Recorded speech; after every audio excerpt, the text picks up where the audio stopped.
बस्तर में 5 दिन में हुए मुठभेड़ में कथित रूप से निर्दोष ग्रामीण मन के मौत के आरोप लगाने वाला दिल्ली के सामाजिक कार्यकर्ता मन रायपुर में लीन प्रेस वार्ता कि इनकी ऐसा सबो घटना के जांच होना चाहिए। बस्तर में 5 दिन में हुए लगातार नक्सली और सुरक्षा बल के बीच में मुठभेड़ के बारे में दिल्ली से कुछ संबंधित सामाजिक कार्यकर्ता मन आरोप लगाइन है कि जौन पातला नक्सली मुठभेड़ के नाम में राज्य सरकार सुरक्षा बल के सफलता के रूप में प्रचारित करत है। ओमें कतको जन निर्दोष ग्रामीण आदिवासी मन के भी मौत हुए है।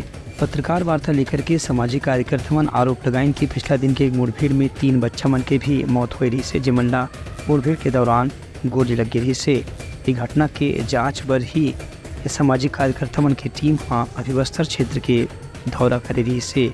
एमा सामाजिक कार्यकर्ता और अधिवक्ता बेला भाटिया, अधिवक्ता शालिनी गेरा, अधिवक्ता प्रियंका शुक्ला, मूलवासी बचाओ मंच के रघुराम उड़ियाम और पूर्व विधायक मनीष कुंजाम शामिल हैं। ये 10 मई को प्रिया गांव में जो घटना घटी, जिसमें पुलिस 12 नक्सलियों को मार गिराने का दावा करती है, और हम लोग जितने लोग यहाँ हैं उनमें सालनी को छोड़कर के सब प्रिया गांव गए थे। वहाँ के लोगों से रूबरू हुए, बातचीत किए, मौके का मुआयना किए, और उसके बाद वहाँ के तहसील हम लोग ने चर्चा की। और आज आप लोग के बीच चर्चा कर रहे हैं, बात कर रहे हैं। बात यह है कि वो जो पीड़िया में जो 12 लोगों को मार गिराने की बात पुलिस दावा कर रही है, उसमें निश्चित रूप से 2 लोग नक्सलियों से जुड़े हुए थे।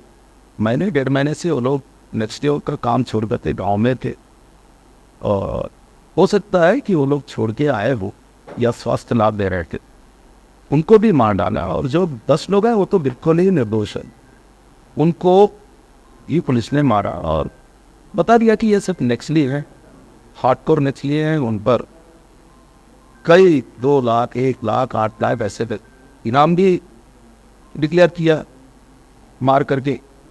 ये सब हुआ।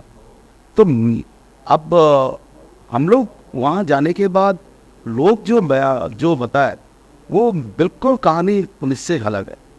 और वही बात हम, चूँकि आप लोग पहले ही कहा कि इसमें तो 60 बात करना है, पर मैं कहना चाहता हूँ कि उसमें जितने लोग मारे गए वो नक्सलियों का काम तो कर नहीं रहे। इसलिए हमारे कहना है कि इस घटना आप न्यायिक जांच कराइए, और कोई रिटायर्ड या वर्तमान जज से आप इसकी जांच कराइए, और ताकि सच का पता लग जाए। ब्यूरो रिपोर्ट, उटलंघा न्यूज़।